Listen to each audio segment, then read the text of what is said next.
Good day everyone, so in today's video we'll talk about why whales are not the ones carrying Genshin Impact, and I know this is counterintuitive for a gacha game, but we'll talk a bit about it, and why this leads into the notion that Hoyo does not reward its players, and that's because there is no incentive for them to do so.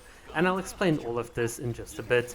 So what led to this video? Well, basically a guy by the name of Solderpop popped up on my YouTube recommended feed whilst I was eating dinner, and his video on Protest Genshin Impact is a banger of a video. So he goes into things like basically saying that allegedly Hoyo could have potentially bootstrapped the sales for the Xianyun banner and previous banner sales to make it look as though the game is doing better than what it is. There's really a lot of hot topics in this video, and I really encourage you to watch the entirety of his video. It's so good.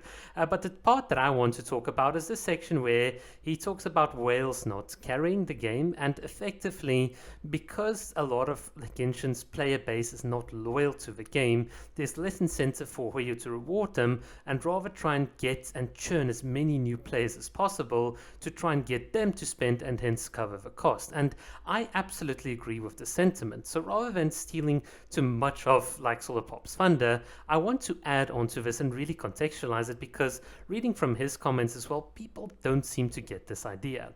And that is the idea of scalability and how it is different from a typical gacha game versus Genshin Impact. So if you look at a typical gacha game, you can see here Itsuari no Alice, then basically it has to, or this game has to spend $13,600 just to keep its servers online. For a game like this, if a whale drops $10,000, that is huge. That is literally worth hundreds or thousands of F2P players. But in a game like Genshin Impact, when your server costs are literally in the hundreds of millions and you can only spend so much on the game as a whale in any given month, in other words, there's a ceiling to your spending, what you really need is a lot of players effectively supporting your game. And we can see this in the Alibaba Cloud blog post, where they talk about what a massive challenge it was when they worked with Hoyo. Effectively, it was an unprecedented challenge, and the TLDR is that they had to really reinvent their cloud services to accommodate Genshin, and Genshin was a big challenge for them. In fact, they even talk about looking at the peak concurrent players far exceeding what they even had estimated it would be. In other words, what they're admitting here is that the server cost and server capacity was way more than what they had thought, and hence the costs are way more than what they thought. In fact, we even know this already, that Genshin Impact was such a hit that it's going to cost the studio twice as much as its initial budget to support, and I can imagine it's already quite a bit more. So this is in February 2021, and you can see the figure there is 200 million per year. I'm pretty sure it's been a lot more, but you get the point. The server costs are enormous for Genshin. So when it comes to the economies of scales, despite the fact that you might see a lot of whales posting YouTube videos, really, whales cannot make up such a huge cost. You need a large player base, and Hoyo's got millions of players to get that Constellation 1 or Constellation 2 to be baited by Hoyo to get those lower hanging fruits, because what Hoyo needs is a large player base that's going to spend small amounts, because that total sum is going to be way more than what your whales are going to give.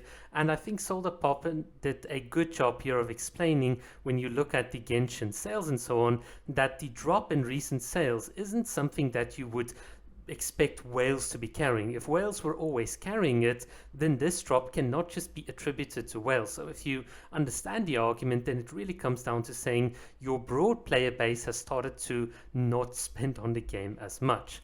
So this then brings me to the idea of well, why is Genshin Impact not as generous as something like Honkai Impact the Third? Well, this is the thing. If you also look at the spreadsheet here and you look at Honkai Impact the Third's revenue, or you look at something like Gacha revenue, and you see Honkai Impact the Third way down here, wherever, then what you really realize is that a game like Honkai Impact the Third is carried by its whales. It's a much smaller game, and hence its server costs are a lot less. So in proportion to its fixed cost, what a whale spends is going to be more than what a free-to-play player spends. But that economy of how that works out does not happen with Genshin and Honkai Star Rail because they're much bigger with larger player bases. But effectively what this boils down to is that for Honkai Impact Deferred to retain its players, they need to issue free characters, free compensation, and they need to do it a lot. In fact, their biggest hit piece, Part 2, that's now released in CN, has been such a failure due to lag, low frame rates, wrong loading times, that they had to effectively issue like a 10 pull to their players saying, oh, we're sorry about it. And that's the thing, if they lose their players, it's not going to be like Genshin Impact where you have all of these players just coming and going. And that is the key reason, and that's also why I agree with Solder Pop so much. The reason why Genshin is not as generous is because they realize that their players are not as loyal. There's nothing loyal about Genshin players. A lot of the people that watched or had played Genshin during the COVID pandemic are not there anymore, especially in your mobile player base with a game that's exceedingly asking you to have a higher and higher storage. Well, you just can't meet that storage. You can't meet the your phone burning hot whilst you're playing. So what do you do logically? You just uninstall and move on. And I've talked about this. Genshin's strategy and how they've been designing the game is to attract the new players. The new players spend perhaps a welcome there or a battle pass here, and that is the strategy. That's what they need. Now, Honkai Star Rail is a bit of a different story, so what Solar Pop said on that, I'm gonna let you watch in his video. But TLDR is, I 100% agree. I think the economies of scale also don't favor this idea that whales carry Genshin Impact, and hence when it comes to where Genshin's loyalties lie, it is literally with the new players that are going to subsidize them instead of us old ones that keep on playing.